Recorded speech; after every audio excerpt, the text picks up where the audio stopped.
Man, listen, the Danny Rand shade is real.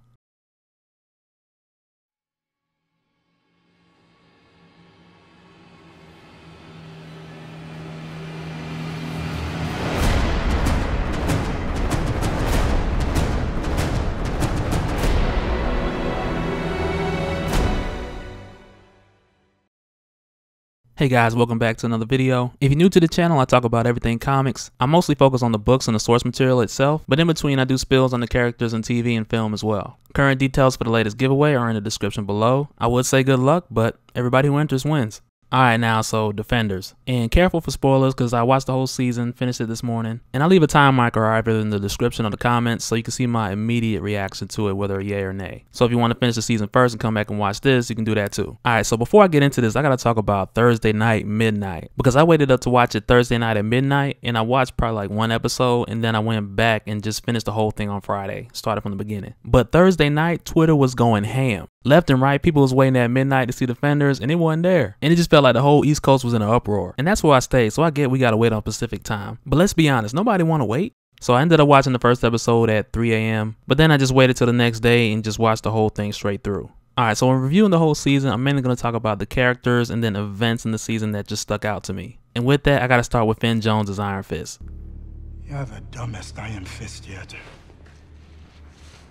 And listen, I'm not trying to drag him through the mud or anything like that. And I like his performance in Game of Thrones. And I've already shared my opinion in his performance playing the character of Iron Fist in a previous video. And I feel like he's trying to upstage that, but in his dramatic scenes, I feel like he's either doing too much or too little. And when I see that, it just takes me out of the experience.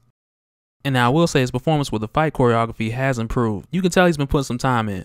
But when you see Charlie Cox in his scenes, whether with the mask on or the mask off, you're immediately reminded of what it's supposed to look like. And I mean, there's even a scene where Stick pulls Daredevil to the side and he's like, hey, look, I don't know what they talking about. You should be leading these people and not this Iron Fist dude. Like, dude's blind and he can even see that. But as far as performances go, because I'm very character-driven, story-driven with everything, the screen time between Charlie Cox and Elodie Yung were some of the most fulfilling scenes, whether they're apart or together. And she probably had the most WTF moments, not the biggest one, but the most for one character. And I'll talk more about those in just a minute. Now, as far as Luke and Jessica, I feel like their characters are pretty consistent from how they were in their individual seasons. And I won't get too deep into their performances because I feel like they were solid and consistent as well. But I do gotta say something about your boy Luke Cage. They need to change his name to the Keurig because he gets all the coffee, whether it's black, cream, half and half. Like, you already know Luke Cage gonna get down. So now I want to get into like 5 of my top WTF moments for the whole season. And these aren't like in any particular order or anything like that. I'm just randomly putting out moments that just stuck out to me.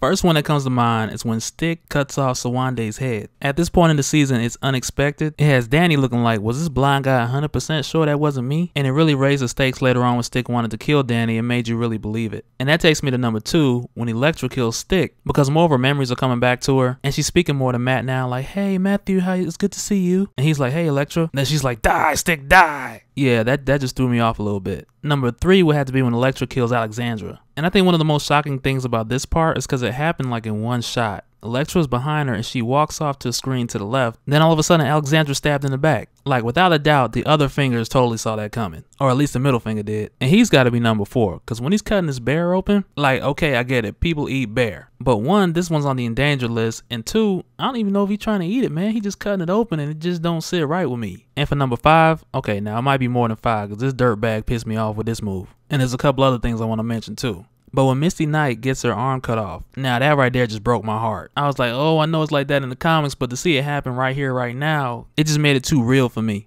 And it's like one of those cases where you get used to the character being how they are on the show, you forget certain things out of the comics. And then like the look on her face after that, man, I just felt bad for her. Number 6 will be after Danny Rand opens the door for the hand, and we see that they're inside of the bones of an actual dragon. And even though at the moment she speaks of these beasts in general, referring to the dragons, when she tells Danny, you punched him in the heart, it had me thinking at first, are these Shulau's bones? But then again, I was thinking, how'd he get all the way to New York and that deep underground? So then I was like, maybe not. But still, to see the scale of the size of the dragon, by them being inside of the bones, I thought was pretty crazy. Alright, so for number 7, well, it's kind of like 3 in 1. But when Daredevil and Elektra are romancing under this building that's finna fall on them, I can't help but think, bump that, I want to live. And when we get back to the precinct and we see Karen and Foggy just looking at the door and he doesn't come in, I'm just like, oh man, oh man.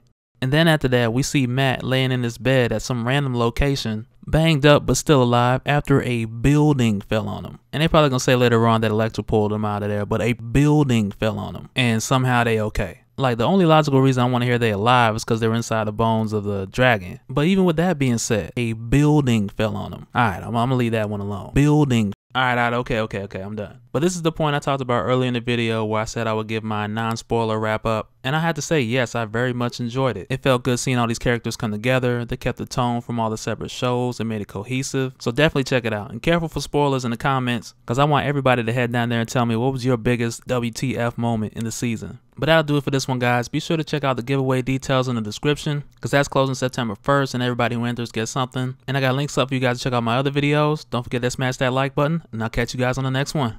Alright, later.